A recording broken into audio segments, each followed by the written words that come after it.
Yeah, I feel good, and I really hope you and I work together ASAP. Oh, when are we gonna play like sisters or like you're a good superhero and I'm your nemesis? I just want something fun. Yeah, or like a Freaky Friday situation. Ooh, a Freaky Friday. Would that be all that different? I'd be like, these are the same experiences I'm very used to.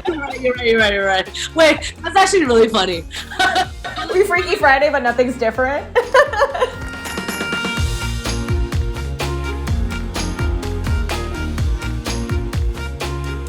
I'm so happy to have this conversation with you, Anna. Me too. Oh my God. Like the last time I saw you was at like Daniel Day Kim's party a year ago. Yo, I was very lit. Were you? Yeah, I was so drunk. A year ago, we saw each other at Daniel Day Kim's Lunar New Year party, which was like a celebration for the entire community. And you and I were just blacked out. Shots off that ice swan where they pour the shot down the little ice sculpture in the swan and it falls in your mouth. I can't believe we put our mouths on the same thing a year ago. Yeah, it seems like so COVID ready now. I can't wait to party like that again with the community. Yeah. Me too. It's overdue at this point, and there's so many things obviously going on. There's a lot to celebrate, but there's so much to be like heartbroken over as well, and like you and I being Asian women. I mean, I really have no words, and it's powerful to see the community coming together in a way that we've never seen it before, right? We're just unapologetic. We're speaking up for, what we deserve. And I think it's really beautiful to see, right? And it really took these tragedies for us to, finally realize, oh, we belong here and let's not back down. I think that's a wonderful perspective. I hadn't even considered that. I've just been like so in my sad and like feeling completely powerless and hopeless and frustrated still about the lack of like the racial gaslighting alone. I can't get over how many people have told me this has been proven it's not a hate crime. This was not racially motivated. Like, I'm like, how are you this stupid to blatantly in denial? And I don't know. I think it's wonderful that the community has come together. I think that's a wonderful silver lining. Thank you for that, because I hadn't considered that. But yeah, there is, in a sense, that silver lining, just because I always try to see the light at the end of the tunnel, even though it's been such a dark week. Right on Wednesday night when the news hit, I was completely just like, my mom owns a local Asian business. You know what I mean? Like, it could have been any of our moms, and like so many of our Asian families, like and friends that we know that our parents are immigrants who just came to this country with the least expectations, right? Like hoping for the bare minimum just to freaking survive, and like the fact that these 6 Asian women it was a wake-up call, I think, in many ways as well, right? Like the final straw almost. It also just does not feel surprising at all, which I think is where I'm the most heartbroken, because we've seen the rise. We've seen that this is like on the horizon, that it's coming for us. Mm-hmm. We warned everyone that this is what Trump's rhetoric and language around coronavirus was going to lead to. And here we go. Like, people lost their lives. People are being beaten in the streets, assaulted in front of their children, elderly. Like, the fact that our elderly are being assaulted is just so insane to me. Like, they're defenseless. Everyone's just trying to live their life and love and work. And now we have to deal with this. It's not okay. And I think, it's just society has seen us as easy targets for so long, right? I mean, literally this leader, of our country was saying things that was racist to our community, a specific group of people. Like, how is that not gonna put us in harm? And, I think we've been posting about this for months and months. And now the shooting, like, has kind of woken people up like, oh, wow. Okay. Yeah. I think we have to have the backs of our Asian brothers and sisters right now, which is really beautiful to see as well. Like all the allies and people from other communities showing support and truly realizing that it's love against hate, right? At the end of the day, it's like, we cannot let white supremacy win, I think that's just the moral of the story. Like, we are all in this together, and having each other's backs is just key right now. And personally for me, I feel like the way America sees us, goes hand in hand with like representation on the screen, right? The way we've been shown, like that's how society saw us, and like the fact that we are damn near invisible. Sure, there's a little bit of progress, but still so much work to do. I feel like that goes hand in hand. So you and I are obviously doing the work. We are. I mean, and I do. I was reading or watching a TED talk about a filmmaker who did a bunch of scientific studies about how media impacts people. And it affects so much your hobby, whether or not you get married, what you decide to become as an adult, like your beliefs around the world. And so I feel like I felt so helpless and powerless. And I was just like, all I can try to do is, donate, share, but then also try to change the way Asian Americans are portrayed in the media, because we're giving the public messages about who we are and how to treat us. And for so long, we've just been two-dimensional punching bags or punchlines. Mm-hmm. Yeah, not anymore, boo. Especially like you and I, this is so powerful. Just the fact that you and I are having a conversation about it. Like you and I are outspoken, like we are shattering this BS stereotype that doesn't even exist really, right? This model minority myth that is a myth. Like it's been America putting us in a box, and we're just ready to break out of it. And it really starts with the work that we do as actresses and you as a musician. I mean, the fact that we wear so many hats, and then we're also, activists. This is like, we can do it all. I've never felt so limitless. Yeah. And you write as well. And you do so many amazing things. And I feel like you're someone who's really been able to showcase the world what a strong, altruistic, independent, like thoughtful Asian American woman can be. And I think that's so amazing. Anna, the feeling is freaking mutual. And I have to just like bring it back to the fact that you really made a name for yourself in the YouTube world, right? And I have to give it up to YouTube, because when you think about a world 10 years ago, 15 years ago, when TV was not giving Asians opportunities, Asians were making their own opportunities, creating their own art on YouTube. And YouTube was really that platform. Like I was watching you, I was watching Tim, I was watching Dumbfounded. You know what I mean? Like even Aquafina, like she was out here, making things from scratch. Like all of you were. And it's such an inspiration, because when I see people like you, like it inspires me, because I wish I was doing that at that time, but I wasn't. I was watching y'all, and it's so cool. Like how does it feel to come from that space, and now where Hollywood is kind of shifting, where there is a little bit of representation, but still not as much as we deserve, like coming from building your own craft on YouTube and now doing mainstream, like actually being on Netflix, for goodness sakes. Come on, girl. Like how does it feel? I mean, I have a love-hate relationship with YouTube. My therapist actually put this, like she said this phrase and it really hit me. She was like, your relationship with the internet is abusive. Because it gives people, and I'm sure as a woman of color on the internet, the sexualization and the racism and the misogyny, like all of it at once, people having the ability to critique every single part of you based on who they think you are, it can be overwhelming. I mean, I've been doing this since 2010. So in terms of like, I'm excited to move off mainstream or move off internet and more into mainstream, because also the stories I want to tell are just much more longer form. I love YouTube. I love what it's afforded me. I'm grateful for the opportunity to have like created the kind of content I wanted to create at a time when I was booking jobs that were incredibly racist and misogynistic.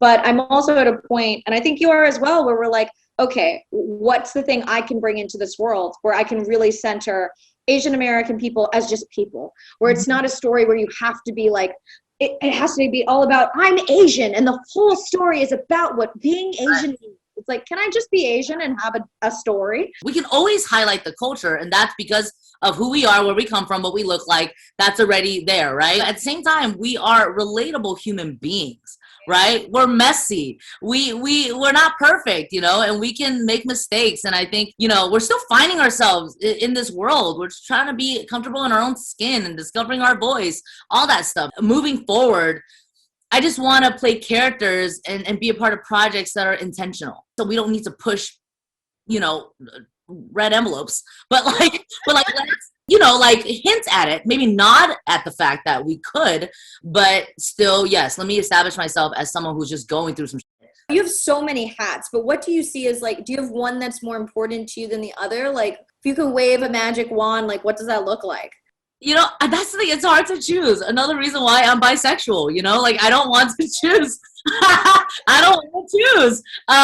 But you know, every single time I do one of them, I fall in love with it more and more. Cause like right now we're finishing season 3 of Good Trouble, and I'm falling more and more in love with acting, because acting, as you know, is like, you know, we're not pretending to be someone else. We're bringing a version of us into a character, right? So there's a lot of self-discovery in acting.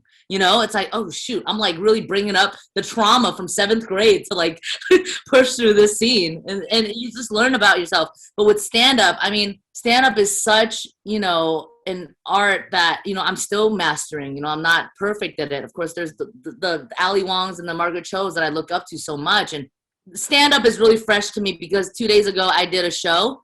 It was my second time doing stand-up in real life, social distance, all that stuff, masked.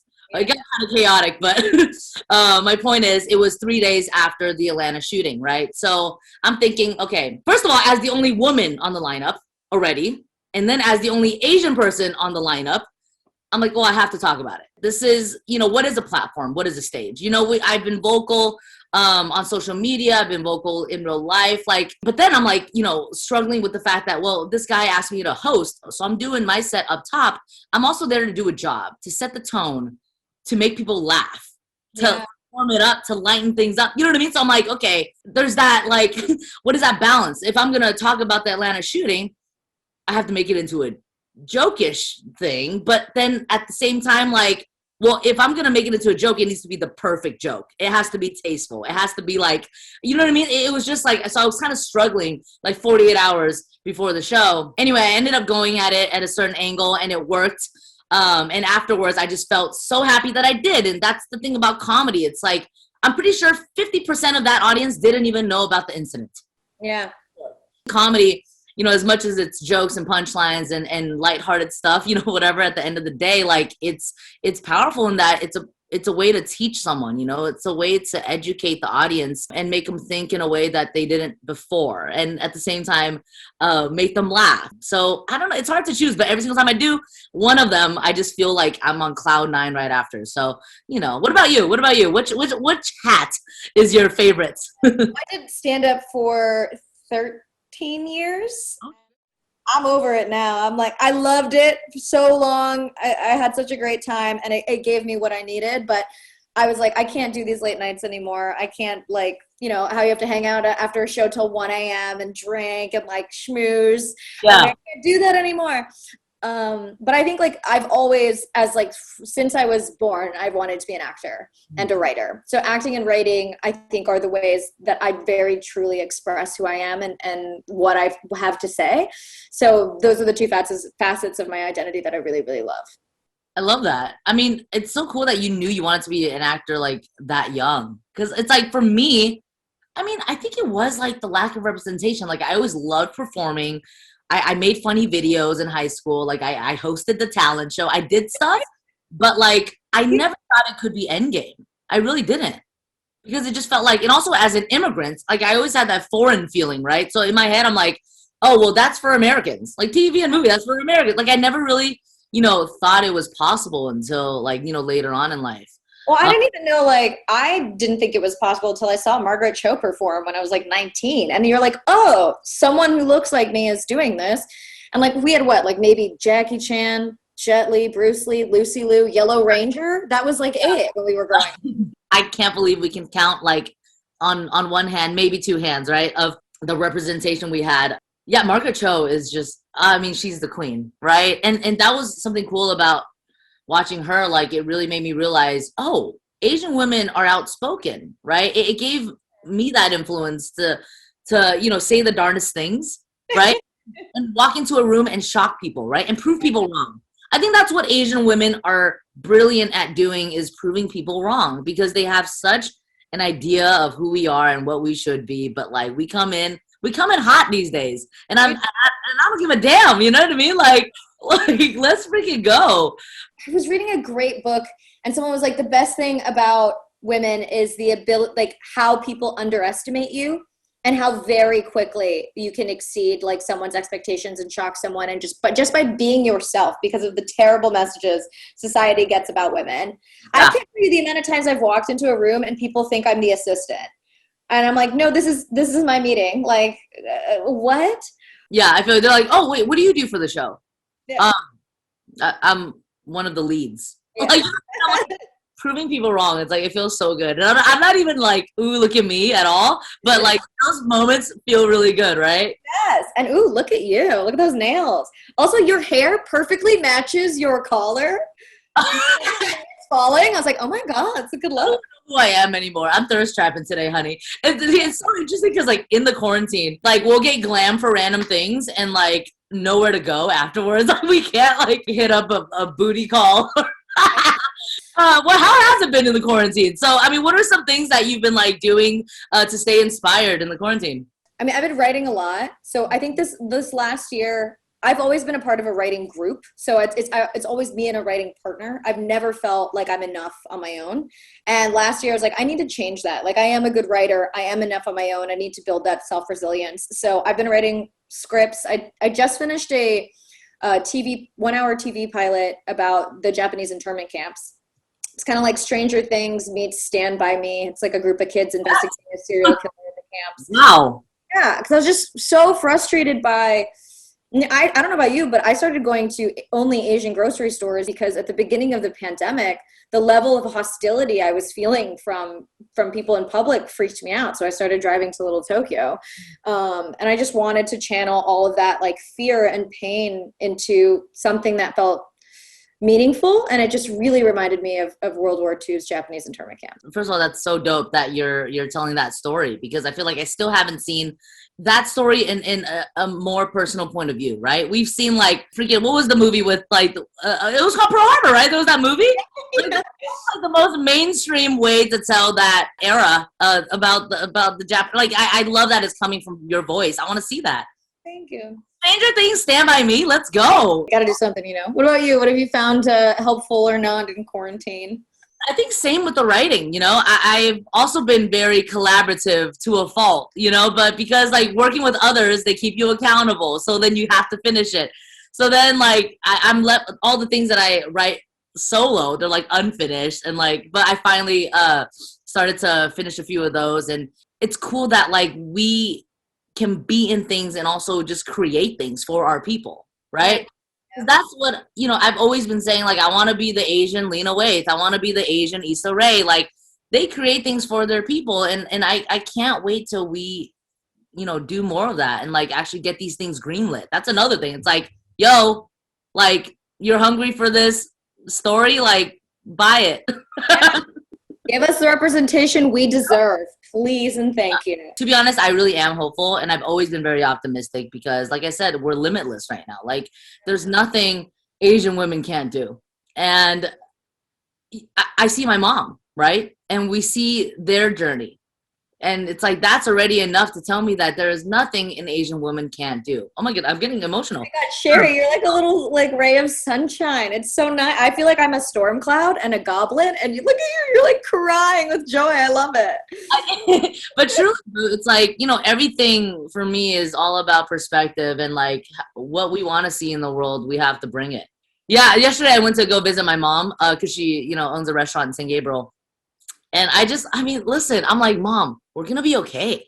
Like, you should be really proud. You know, because on Wednesday night, right? So, first of all, this is just exciting in general. So, I mean, for me, I mean, a lot of feelings. But on Wednesday night, when the, like, traumatizing, devastating news of the shooting happened, I was just in tears, right? Could not stop crying. And I called my mom because obviously she owns a small Asian business. And I'm like, Mom, did you hear this news? Like, this is devastating. Like, you have to be careful. This is not okay. And I'm bawling. And she's like, you know, our mother's like fearless mode, right? Like, she's like, it's okay. Like, it's fine. Like, I live in San Gabriel. Like, you know, there's more Asians here, so there's less Asian hate. I don't know what she was saying, but she just didn't understand why I was so, like, emotional and fed up. And that night, I was inspired to write this poem, right? The spoken word poem that I finished it at like 3 a.m. And, you know, 7 a.m. the next day, Thursday morning, I woke up and recorded it and I posted it. And it was just a very honest poem about the incident and just, you know, being Asian in this country, etc. And my mom, you know, moms will be Asian moms, and she's calling me like, oh my goodness, your video got like this many views, blah, blah, blah. Like, oh wow. She's like, John M. Chu posted it, because all she cares about is John M. Chu, who we adore. And I'm like, Mom, this is why I was bawling. Like, I have to use my platform. We have to use our platform to speak up, even if only 10 people view this video. The fact that we are in the industry in some way, and we are part of this moment in time that can be so impactful, there's no way in hell I can say nothing. And she's like, no, you're right. You know, and I always have to change her mind, you know, because she's always like, she's always, you know, in between the whole don't rock the boat, you know, sweep this under the rug, just let it go mentality. And I always have to tell her, Mom, no, we cannot think like that anymore. Anyway, so last night, Amanda Gorman, the girl who freaking did the poem at Inauguration Day, reposted my poem. Oh my God. Jerry, that's awesome. I was shook. I was watch it. I'm gonna make a note. I actually wrote a poem as well. This has inspired all of us to just be like, here's my 3 decades of trauma. It matters so much, you know, for us to just express, right? And that's what we can do, like in these horrifying moments, is to try to express who we are and our honesty and how this is making us feel. I think one of the best things I've ever done is I made a short called Take Your Birth Control. And it was about my experience getting an abortion. And I remember so many of the comments were like, I'm a Christian, I'm against abortion, but watching this makes me understand why women need to have this choice. Right. And I was like, we can have the power to change minds. We can have the power to like make people understand, to humanize. And it's unfortunate that a lot of like the emotional labor to educate people often falls on the oppressed and the marginalized. But I also sometimes feel like, can I blame people for not knowing what they don't know? You know? Right.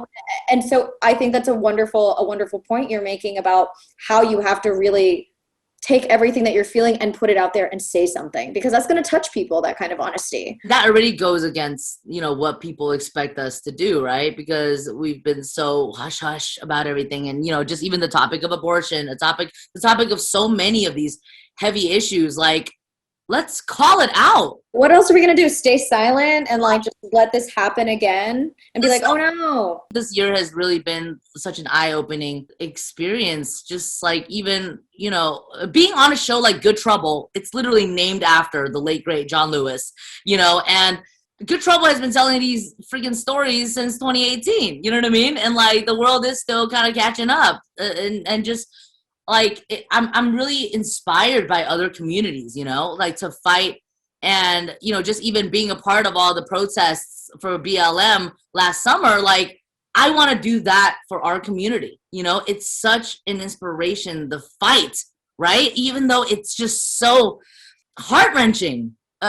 But we have to do it. We have to do the work. You know, we have to just keep fighting until everyone is equal and just be an ally in every way. How do you deal with like the fatigue and the like, because I find myself, you know, in the news cycle, I get so impacted and emotionally drained sometimes. Like, what do you do to combat that level of fatigue? I'll be honest, this weekend, I definitely had to like nap multiple times to avoid reality. It really is a lot, emotionally and physically. I've definitely gotten to points where I'm like, so go. And then like Friday night, I'm like, I break down because I push myself too far, you know? I think taking a breather, you know, calling your mom, checking in, drinking water, you know, maybe watch something that's a little light, like a mukbang. You know, that's what I do. What about you? What do you do to unwind and kind of just like take 5 from the BS? Man, I journal a lot. Journaling is big for me. Something I've always done is I just lay on the floor and like just focus on my breathing. It's not exactly meditation, but it's when I get really overwhelmed, something about laying on the ground and like grounding myself and like always remembering that I'm a small part of something much bigger, like really helps alleviate my anxiety. I do take breaks from the news. I mean, I'm sure like we've all just been crying nonstop because of how tragic this is. And someone was just shot again in Compton. An Asian American woman was killed in Compton. And sometimes like reading that level of trauma, like I'm like, I need to take a break because otherwise I'm just going to be in despair and unable to actually help. Yeah. So yeah, like putting boundaries up around my own mental health for sure. I'm optimistic that, we're obviously a part of the fight and we're doing what we can to make sure that it happens less. But the reality of it is that we live in this world that, treats our people, and when I say our people, I just say, women, BIPOC, queer, marginalized folks, a certain way that is just unfair and unequal, and it's history repeating itself, and it sucks. We do what we can, and I think we also can take the pressure off ourselves a little bit, right? Because it's like, oh my goodness, like the weight of the world, like it's conflicting, because I'm also like, oh, I need to do this, I need to do this, I need to do this. At the same time, I'm like, well, let me eat. Let me drink some water. At the end of the day, like, we have so much to be thankful for, right? What do you feel like you're looking forward to in the future when it comes to career stuff? Like, what are some things that in the next couple of years you want to get off the ground? I mean, I'm really excited to be like a creator of opportunity for other Asian American women. I have 2 shows in development right now that feature an Asian American female lead. I necessarily wouldn't act in them. Like in one of them, I'm attached, but in the other one, I'd probably cast. And I'm excited to just get to show Asian American women in a different light. I remember when I started my acting career, like so much of what we would go out for is like happy ending massage therapist or student who's crying because she got a B grade. Like in my first TV gig, they asked me to do the line in Japanese, and the scene is like everyone is like making fun of this girl's tits because they're so small, and I say in Japanese, are you kidding me, they're huge. Like my first experiences in this industry, with the exception of YouTube, were so stereotypical and racist and so dehumanizing. Like even the biggest job I've ever done, Ant-Man, like I initially booked that role and it was for a nerdy writer. And then I get on set and they decided to change it to crazy, stupid, fine, like sexy girl. And they talked about me in third person, standing right in front of them. And I remember the director screaming, why isn't she sexy enough? Like we need her tits to be bigger, bigger, bigger. And the wardrobe ladies took me into a restaurant bathroom and were shoving toilet paper and paper towels into my bra. And I was like, so humiliated. And I was like, I don't ever want to be paid for this dehumanizing bullshit ever again. I want to be in control of the way that Asian women are portrayed. And the way, like, just the way that people treated me in the beginning of my career has completely altered the way that I've viewed what it is to be a storyteller. So I was like, I'll never do that again. Never. Wow. First of all, I'm so sorry that you went through that. I'm shook. That is not cool. I really respect and admire you because you were in the industry at a time where it was that like traumatizing and cutthroat and just racist for Asians. And I call myself kind of green, I've been in the industry not that long, right? And, maybe that's why I talk about how, it's such a limitless time for us, if you will. But, you coming from, being in this industry like for 20 some years, you know what I mean? Like you have been through some stuff. Not that old, Sherry. You say you started YouTube in 2000? Oh no, 2010. Really breaking stereotypes right now with my calculations. But the fact that you, like, your skin had to be toughened, right? Yeah. Be in the industry at that time, and like that gave you this fire within to make sure that never happens again, and you never make an Asian actress, an actress of color feel that way. That's so powerful. And like you went through that, and like now you're changing the narrative, which, I truly, truly respect and admire you for, just being, in the game when it wasn't like this, right? And even now there's still so much work to do. The fact that it was even more backwards back then, like you're a superhuman, boo. Thanks, girl. What about you? What are you excited for in the future? I'm also creating a whole bunch of things. I'm trying to put together a comedy special. Like we'll have stand up, obviously, but I want it to be more than that. I want it to be an experience. I want it to be a look into my life / stand up / like sketches. So a comedy special, but a little alt, if you will. I'm really excited about finally, putting that out there because as a stand-up, as an actress, as just like someone who came from radio, like that's my background. Like I love hosting, I love interacting with others, I love interviewing people and hearing, where they come from and where they plan to go. So, but yeah, just a whole bunch of stuff, boo. You know the vibes. We're out here freaking working, it's just such a time to just represent in every way.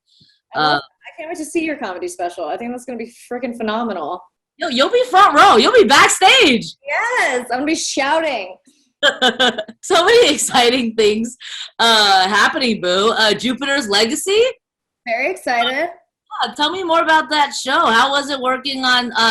Because obviously you're doing stunt work, right? And then the training on that. You look good, boo. Come on, let's flex one time for the people. Let's go. Yes. I mean, they, of course, had me train a bunch and do all the stunts, but they're going to use my stunt double, Haruka, for sure. She's like an actual competitive swordswoman from Japan. She's a beast. She had a broken hand and she was still doing all of the choreography full out. She's amazing. Wow. I'm really excited, though. I've always wanted to be in a superhero thing. I love Cindy Moon. Like, who doesn't love Cindy Moon? And I'm so excited we actually, in the DC universe, have Punchline now, like the Asian American New Joker's girlfriend. I don't know if you're a comic book fan. So it's my dream to get to play like an assassin in a superhero thing. So I'm like so stoked on it. Hell yeah. I can't wait to watch, boo, and just watch you kick ass. Like, it's so dope to just check those things off, right? Like these dreams that we have and like you're actually living it. I know. Isn't it weird? Like, I mean, I'm sure you too. You get to play like a queer character. So you get to like actually embody your own identity on a show. That always feels fucking great. It's honestly just dope because we didn't see these kind of things growing up, right? Like I never really saw this perspective of my character Alice on Good Trouble. And it's just a human being, right? At the end of the day, it's like we can play superheroes and we also just want to play human beings that are navigating life. And with Alice, it's we see her just go through this journey, this evolution of finding her voice and discovering who she is, whether it's Asian, whether it's queer, whether it's female. I mean, it's like her going through like the bizarre lengths to hide who she is from her parents and then finally coming out and having that emotional scene, right? First of all, I come from comedy, okay? Like the fact that now I'm on a show that's technically a drama and I'm having this like tear-jerking scene coming out to my parents, like I've been, my skills have been expanded. You don't realize what you're capable of doing until you do it. Like it took me so long to come to terms with my bisexuality. And I just never saw an Asian woman represented as bisexual in anything I'd watched up to that point. And I think it's so amazing to think of all the queer teens who are going to be able to watch your character and relate to that character and how many people you are going to be a source of comfort to. Absolutely. Yeah, I love watching your character and Let Us Know. And I know Liv as well. So it was really cool to see the two of you do that. Super cute. Honestly, like, yeah, it's like, it's just cool to be ourselves, right? This is all we want to do is be ourselves and just be loud and truly proud of every side of us. And of course, being on a show like Good Trouble just makes me a better person, in every way because, the activism right within it. And in season 3, we're actually exploring breaking Asian stereotypes, which is so timely. But is it, or is it evergreen? So I'm just really, really just honored to tell these stories. Like the fact that we get to, even have this conversation isn't something that happened, 10 years ago, even 5. There's like so many Asian American women now rising in their success in TV and film. It's so awesome to be like, oh, there's another one. Oh, and then there's another one. Like I remember when it was like, you would see the same maybe like 5 or 6 Asian women in every audition room. And we were always like, hi, good to see you. Like, hi, Arden Cho. Hi, Constance Wu. Like, how's it going? And now I'm like, oh, there's so many new women. There's Lauren Tsai and there's Sherry Cola and there's Jenny Yang. And like everyone's like slowly coming up. And it's amazing that there's a plethora of us now. Yeah, it's a beautiful thing to see. And I've never felt so like strong in that sisterhood too, right? Let's talk about how like, before, because there was so few and like, society and the industry tricked us into thinking there can only be one, they tricked us into thinking there's, not room for 2 of you, you know what I mean? Like So now we've gotten to this point where, okay, like we realize, oh, there is more opportunity. There still could be more. But the point is, like, we don't need to be in competition with each other. We can truly empower each other and support and uplift, because we're all meant for different things, you know, and we're all going to shine. Like my mom always said, opportunities are like the sun. It shines on everyone. Oh, I love that. She's adorable, but it's true. It's really true. And I do believe that, especially in Asian women in the entertainment industry. And yeah, I feel good. And I really hope you and I work together ASAP. When are we gonna play like sisters, or like you're a good superhero and I'm your nemesis? I just want something fun. Yeah, or like a Freaky Friday situation. Ooh, a Freaky Friday situation. Would that be all that different? I'd be like, these are the same experiences I'm very used to. You're right. Wait, that's actually really funny. We Freaky Friday, but nothing's different. Okay, let's pitch it. Green light.